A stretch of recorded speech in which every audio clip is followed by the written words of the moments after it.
Hello, and welcome to Footnotes. As per the usual, I'm here to recap the most ravishing language and ideas from the last week of Wired. First up today, I'm predicting the future, but only in a frustratingly vague way. In a profile of venture capitalist Mary Meeker in our October issue, she's referred to as the Nostradamus of technology. Nostradamus is, of course, the most famous of the supposed seers, folks who claim to predict the future. Less famous is the psychic around the corner from my apartment, who has to advertise. But like everybody else, Nostradamus could not predict the future. He was just good at writing sufficiently cryptic quatrains. His most famous prediction concerns 3 antichrists, and some, including the damn History Channel, say that 2 have already come and gone, Napoleon and Hitler.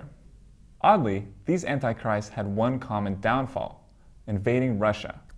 One would think that the true Antichrist would only be vulnerable to, nothing short of Christ himself. Nostradamus' predictions were downright silly, not to mention extremely vague. Take this gem, for instance. The great swarm of bees will arise, such that one will not know whence they have come. Which is generally how bees work, by the way, because they can fly. By night the ambush, the sentinel under the vines, city delivered by 5 babblers, not naked.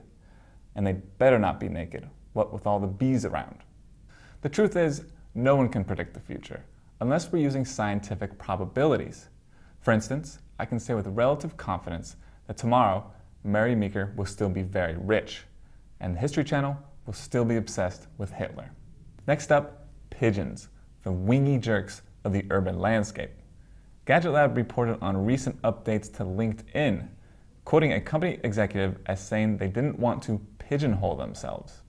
Pigeonholing means to rigidly assign something to a certain category, like Nostradamus being pigeonholed as a seer when he was also very good at tennis.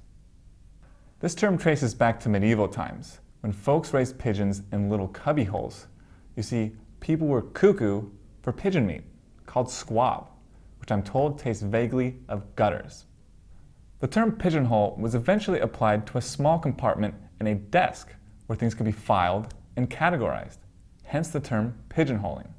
But pigeons are good for more than food, and making you late for things by getting in the way when you're trying to hurry down city sidewalks and forcing you to think briefly, just briefly, that you should gently, ever so gently, boot it away without anyone seeing. And then you feel guilty for being so cold-hearted, but you just know that everyone else has the same savage idea. Anyway, pigeons have an amazing ability to find their way home from up to 1,000 miles away. Before radios, message-bearing carrier pigeons were indispensable in battle, and even saw action in both world wars.